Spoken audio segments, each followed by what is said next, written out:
महोदय, यहाँ यह उल्लेखनीय है कि शीत युद्ध की समाप्ति व समाधान एशिया की घटनाओं तथा अफ़गानिस्तान से सोवियत सेना की वापसी से ही हुआ है।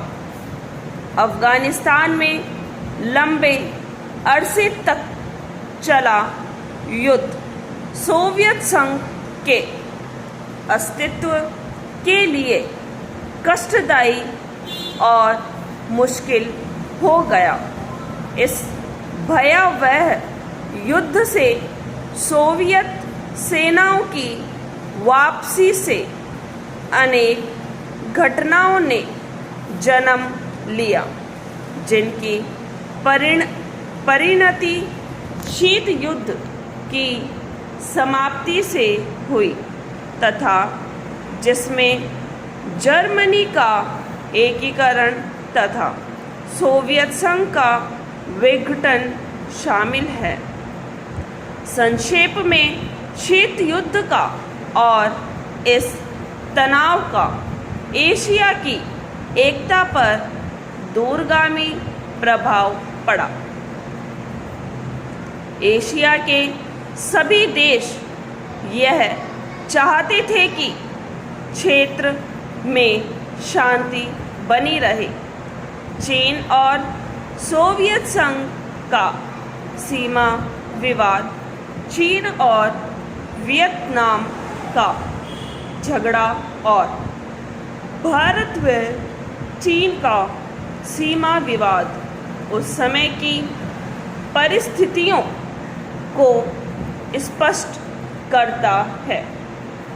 इस तरह से पाकिस्तान पूरी तरह से थाईलैंड और फिलीपींस के साथ अमेरिका के खेमे में चला गया था। जापान अपने आर्थिक और व्यापारिक संबंधों के कारण पश्चिम के देशों में साम्य स्थापित कर रहा था। इससे एशिया की एकता को एक नया धक्का लगा है, क्योंकि एशिया के देश अलग अलग खेमों में बट गए थे। 1960 के दशक में एक नया मोड़ आया जब शीत युद्ध के समय में आसियान के नाम से एक नए गुट का प्रादुर्भाव हुआ। इससे दक्षिण पूर्व एशिया के देशों में नए आर्थिक और सुरक्षा संबंधी प्रयास किए गए। इन देशों में सांस्कृतिक एकरूपता की वजह से भी एक नए गुट ने जन्म लिया।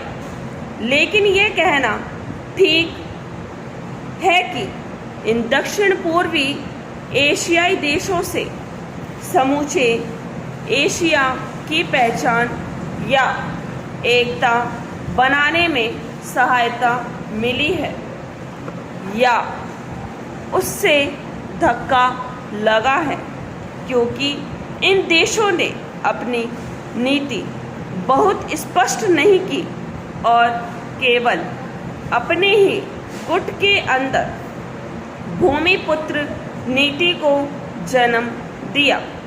भारत भी अब आसियान का सहयोगी सदस्य बनने जा रहा है। Para change.